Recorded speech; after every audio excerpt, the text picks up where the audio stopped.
Assalamualaikum warahmatullahi wabarakatuh. Kita berjumpa pada segmen tentang pengorganisasian dan struktur pelaksana Gerakan Nasional Revolusi Mental tahun 2021-2024. Karena kita menginginkan agar Gerakan Nasional Revolusi Mental ini betul-betul bisa terlaksana dengan optimal, maka merumuskan dan memastikan bahwa pelaksanaan ini dikelola melalui struktur yang efektif dan efisien menjadi salah satu kuncinya. Di dalam keputusan Menko PMK nomor 20 tahun 2020 tentang gugus tugas nasional Gerakan Nasional Revolusi Mental telah diatur bagan alur kerja gugus tugas nasional yang akan menjadi komandan pelaksanaan Gerakan Nasional Revolusi Mental. Tim pelaksana gugus tugas nasional Gerakan Nasional Revolusi Mental dikelola oleh Kementerian Koordinator Pembangunan Manusia dan Kebudayaan yang bertanggung jawab diarahkan oleh tim pengarah. Tim pengarah bertanggung jawab kepada Presiden Republik Indonesia dan tim pengarah dibantu oleh tim ahli yang terdiri dari para profesional dan juga perwakilan organisasi-organisasi masyarakat yang dianggap sebagai stakeholders utama di dalam Gerakan Nasional Revolusi Mental ini. Tim pelaksana dibantu oleh sekretariat yang akan mengorganisir semua kerja-kerja Gerakan Nasional Revolusi Mental tahun 2021 sampai 2024 ini. Secara lebih detail, struktur gugus tugas nasional adalah sebagai berikut. Tim pengarah diketuai oleh Menko Bidang PMK dengan Wakil Ketua Menteri Keuangan dan Menteri PPN Kepala Bappenas. Lalu para koordinator program gerakan menjadi bagian dari kepemimpinan ini, yaitu Koordinator Program Gerakan Indonesia Melayani Menpan RB, Koordinator Program Gerakan Indonesia Bersih Menko Maritim dan Investasi, Koordinator Program Gerakan Indonesia Tertib Menko Polhukam, kemudian Koordinator Program Gerakan Indonesia Mandiri yaitu Menko Perekonomian, dan Koordinator Program Gerakan Indonesia Bersatu sekaligus Koordinator Gugus Tugas Daerah adalah Menteri Dalam Negeri. Di dalam tim pengarah juga dilibatkan para menteri dan kepala lembaga negara yang terkait.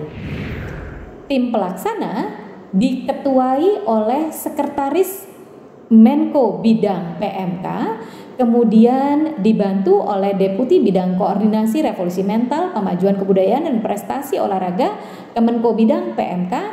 Nah, di dalam tim pelaksana ada pembidangan sesuai dengan kegiatan prioritas di dalam RPJMN. Ada bidang kegiatan prioritas sistem pendidikan, ada bidang kegiatan prioritas tata kelola pemerintahan, bidang kegiatan prioritas sistem sosial, bidang kegiatan prioritas penguatan pusat-pusat perubahan Gerakan Nasional Revolusi Mental. Kemudian ada bidang kegiatan prioritas pembangunan dan pembudayaan sistem ekonomi kerakyatan, dan yang terakhir bidang kegiatan prioritas pembinaan ideologi Pancasila, pendidikan kewargaan, wawasan kebangsaan, dan bela negara. Dengan struktur gugus tugas nasional yang seperti ini diharapkan kerja-kerja revolusi mental pada periode ini dapat ditingkatkan dan lebih diefektifkan. Untuk gugus tugas kementerian dan lembaga, karena semua kementerian dan lembaga juga diminta untuk menjalankan Gerakan Nasional Revolusi Mental, maka berikut adalah struktur gugus tugas kementerian dan lembaga, di mana ketuanya adalah menteri atau kepala lembaga dengan ketua harian, sekretaris jenderal atau sestama, sekretaris utama, dibantu oleh sekretariat dan memiliki 5 koordinator pelaksana gerakan Indonesia Melayani, Indonesia Bersih, Indonesia Tertib, Indonesia Mandiri, dan Indonesia Bersatu. Tentu untuk kementerian-kementerian tertentu yang menjadi koordinator atau penanggung jawab dalam 5 kegiatan prioritas ada mandat tambahan, yaitu menjalankan kegiatan-kegiatan prioritas yang terkait. Sementara itu untuk pengorganisasian dari nasional ke daerah sudah diatur sedemikian. Gugus tugas nasional diwakili oleh koordinator gugus tugas daerah yang mengkoordinir gugus tugas provinsi, dan gugus tugas provinsi mengkoordinir gugus tugas kabupaten dan kota. Gugus tugas provinsi diketuai oleh gubernur dengan wakil ketua wakil gubernur, tetapi ketua hariannya adalah sekretaris daerah. Mereka perlu membentuk sekretariat yang dibantu oleh 5 koordinator pelaksana program Gerakan Indonesia.